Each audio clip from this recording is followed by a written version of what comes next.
a frozen Nebraska field, two brothers, one of the land, one of the politics reunite in the dead of winter.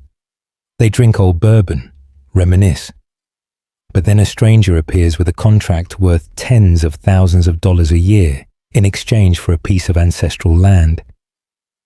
Between the warm liquor and the cold wind, between the past and the future, a quiet question arises. Is there anything more precious than money? But no one can buy it.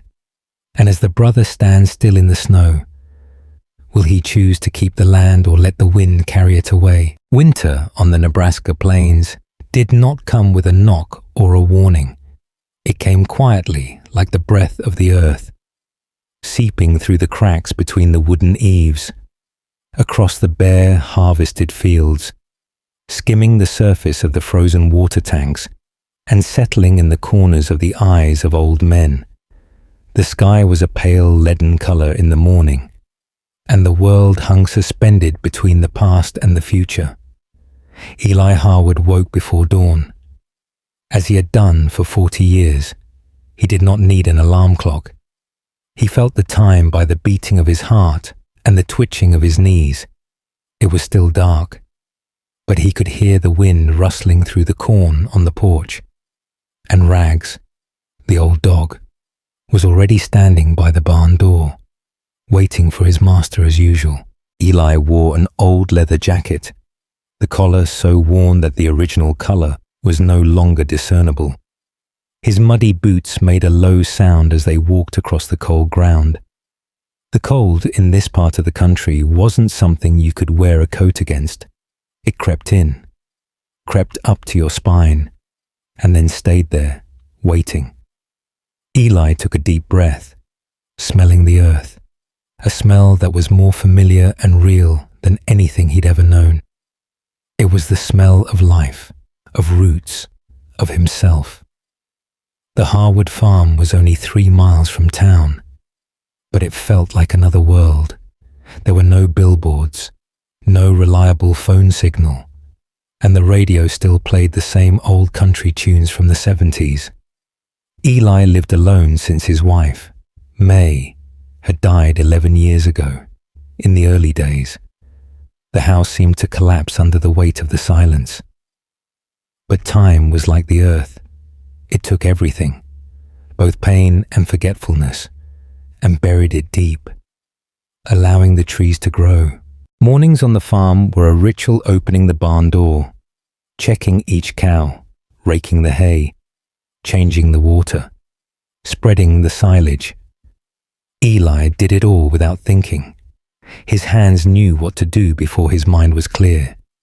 The movements were etched into his bones, each one carrying memories of his father, of his youth, of the years when the land smelled of young corn, not the smell of a lease with a power company like it does now. The morning wind cut like a razor, but Eli paid it no mind. He stood looking out at the fields, once golden every harvest, now reduced to stubble and a few rolls of straw rolling like tired wheels. Across the fields was a dirt road, stretching west, where the small town nestled in the valley. There, his younger brother, Caleb Harwood, lived in a modern house with a heater and sensor lights, while Eli still burned wood and used kerosene lamps when the power went out.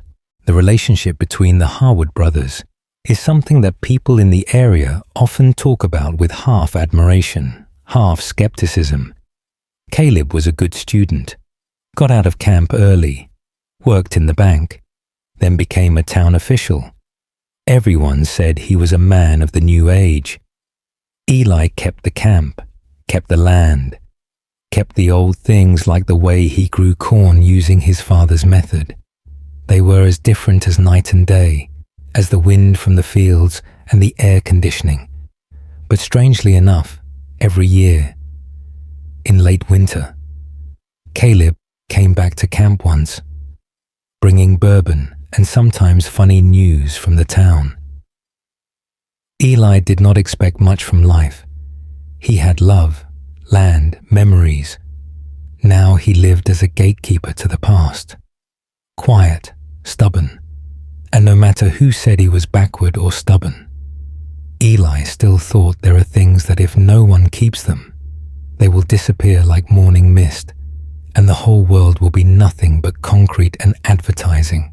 The morning passed as usual. The pale light from the east peeked through the thick clouds. Not enough to clear the mist, but enough to make out the wolf tracks of the night around the cowshed. Eli bent down, touched the thin layer of snow that remained, as if he could read the animal's thoughts in the tracks. Then he stood up, rubbed his hands, and nodded slightly, as if talking to himself, or to the earth. Caleb would come this afternoon. And so, the earth prepared to tell a story again. Caleb's silver-grey pickup arrived at 3 o'clock, just as it did every year. Eli didn't need to look at his watch. He knew by the distant hum of the engine, a steady hum, not rushing, but not hesitating the way Caleb always arrived, not a minute early, not a turn of the wind later. Rags barked softly, ritualistically, then lay back on the wooden steps, still watching the man getting out of the car. Caleb wore a brown coat, a dark wool scarf around his neck, and held a bottle of old bourbon that few places still sold. His hair was neatly cropped, his eyes were bright, his skin was strangely smooth. Compared to Eli, who seemed carved by wind and dust, Caleb seemed to come from another world, cleaner, drier, less heavy. "I still have this porch," Caleb said, glancing at the cracks in the wood, where there were chicken feet, dog fur, and frost. Eli didn't answer right away. He reached out to take the bottle, sniffed it as if it were something more precious than gold, and nodded silently. "This porch keeps warmer than your heaters," he said, his voice hoarse, but not without sarcasm. The two of them sat down on the bench, the old one with peeling paint, but still sturdy. Caleb held out 2 metal glasses, pouring wine. The smell of wine rose, mixed with the smell of earth, straw, and winter afternoons, creating an atmosphere only those who had lived long with the wind in the fields could feel. "Did you hear about Aunt George's Ben?" Caleb began, swirling his glass. Eli shook his head, still looking out at the fields. "No. He just sold the last piece of land his family had to open a coffee shop in Lincoln. Said the land was now only for other people to get rich, while we were still poor." Eli smiled faintly. "It's not the land that makes people poor. It's the people who abandon the land who are poor." Caleb was silent for a moment, then nodded slightly. "Maybe, but these days, people don't need land to live. All they need is credit and Wi-Fi." Eli took a sip of wine. "You have credit, I have land. Want to trade?" Laughter broke out in the winter afternoon, not loud, but real, like 2 small streams meeting after many droughts. And then silence again, not awkward silence, but the kind of silence that only people who understand each other dare to leave. Caleb looked at the straw rolls in the distance. "In a few years, this place will probably be full of wind turbines." Eli nodded. "They sent the papers, said they'd pay the rent every year. Not bad, but I'm still undecided." "Why? Because the wind is something that no one can keep. And now people want to capture it, frame it, and put a clock on it."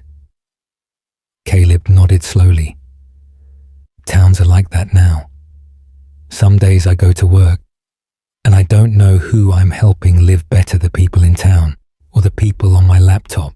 The sky darkens, the wind sharpens, seeping through the folds of their shirts.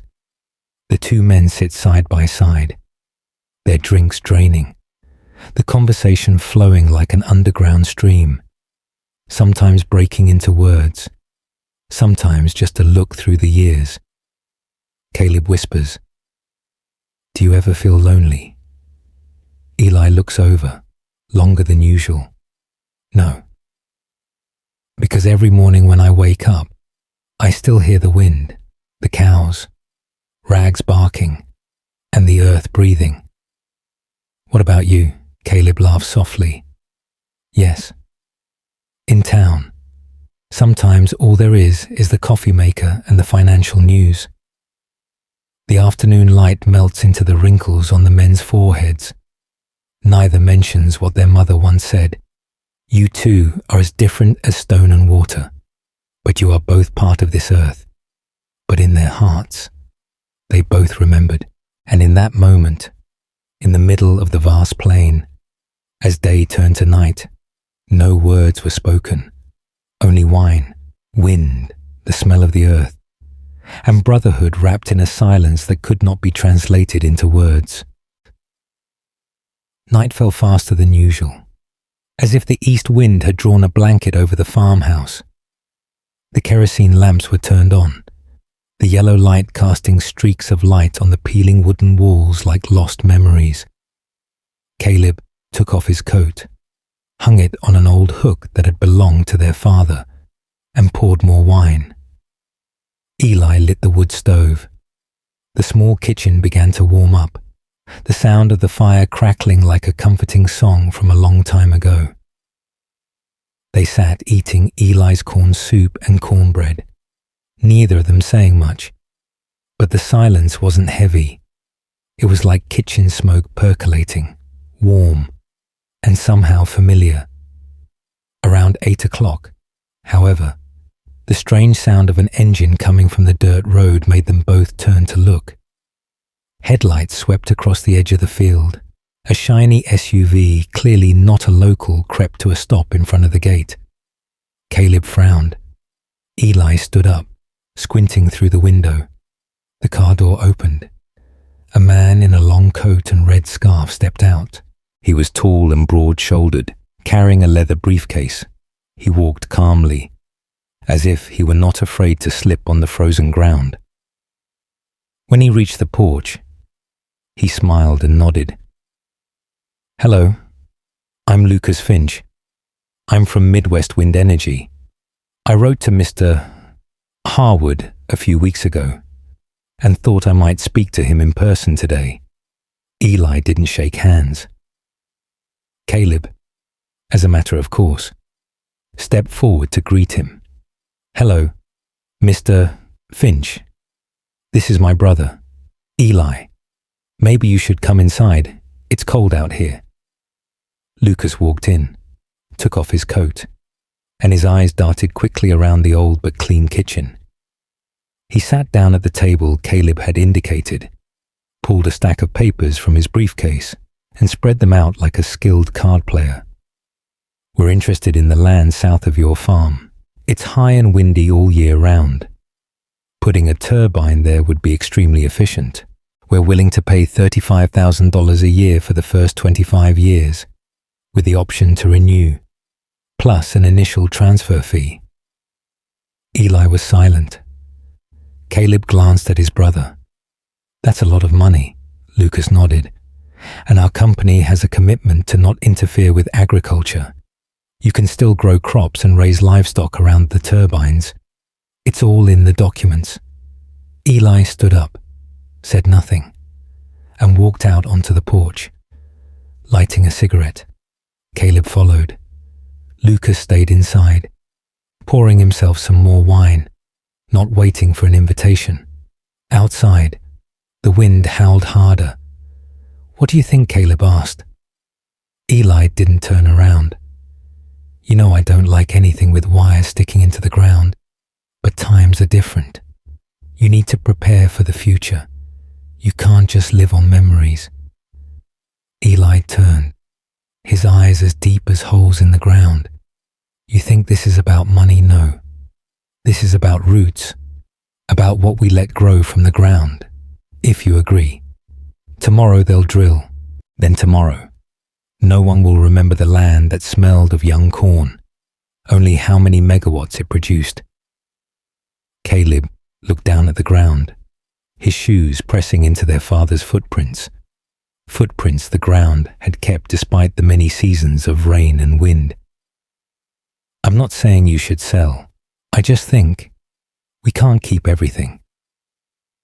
Eli gave his brother a long look. There are things you don't need to keep, as long as you don't betray them.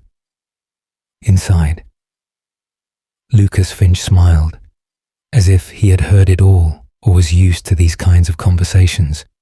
He folded his papers neatly, unhurriedly. Anyway, I'll leave the file here. You can think about it. I'll be back after Christmas. The SUV left as it had come silent, neat leaving a void in the kitchen, and something was cracking, not from the earth, but from the oldest of Ty's blood. 3 days later, it began to snow, not much. Just a white dust that covered the fields like a whisper from heaven to the earth.